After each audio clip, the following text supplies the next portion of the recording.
Media queries allow you to group styles together and target them to devices based on some criteria.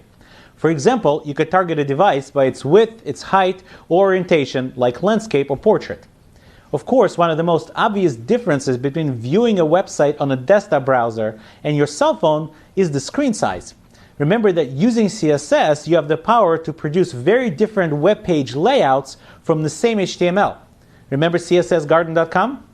So it only makes sense then that the most common way to adjust the styling and layout of your page is to provide different styles for different screen sizes of the user's devices. This is why it's crucial to learn at least the basics of how to utilize media queries. Without them, responsive design, which we'll start talking about fairly soon, wouldn't be possible. Let's go ahead and explore the basic syntax of media queries.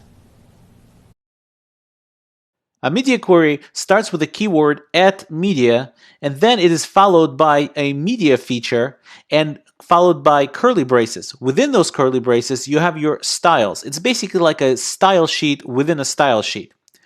Each media feature resolves to either true or false, and you can have more than one media features combined together using logical operators. If the media features resolve to true, the style within the curly braces apply. When writing media queries, make sure you close the curly braces for the media query as a whole, and then separately each styling rule. There are quite a bit of these media features that are available. So you could have max width, you can have min width, you could have height, which is not listed here. You can even target orientation of your device, portrait or landscape. You could target only screens as opposed to targeting only print. Again, if any of these things evaluate to true, the styles contained within the curly braces of the media query will be in effect. As I mentioned before, even though there are quite a bit of these media features that are available, the most common ones are the max width and the min width. And again, the fact that they're most common really is connected to the fact that the most common way of targeting different devices is by the width of the device. In addition, as I said before, the media features can be combined using logical operators. One of the most common logical operators is the AND operator. As an example, here's a code snippet that targets a width range. Here you see we're targeting any device that falls within the range of its width being anywhere from 768 pixels until 991 pixels. If the device has a width that is smaller than that or larger than that, the styles applied within this media query will not apply. Another way to combine media features is to place a comma between them, which would basically translate into being equivalent to an OR operator. In this code snippet, we're showing that we're targeting any device whose width is no larger than 767 pixels, or any device that is at least 992 pixels in width.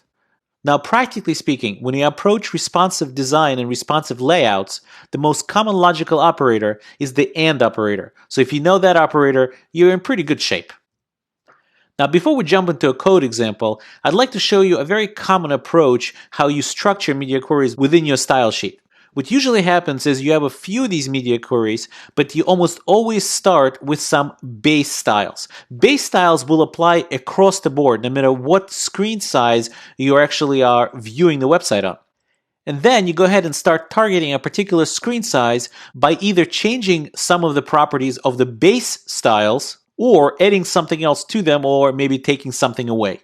Now, an important point to point out, and especially when you're using widths of screen sizes of the devices, is that you have to be very careful not to overlap range boundaries. So in this example, you will notice that the first query has the minimum width of 1200 pixels, and the second query is coming up, it's a range again, and it comes up to max width of 1199 pixels.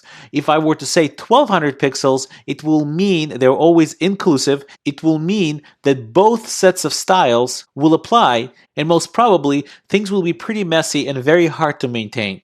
So it's important when you structure these media queries that you have very clean, separate boundaries. In part 2 of this lecture, we're going to jump into the code editor and see these concepts in action.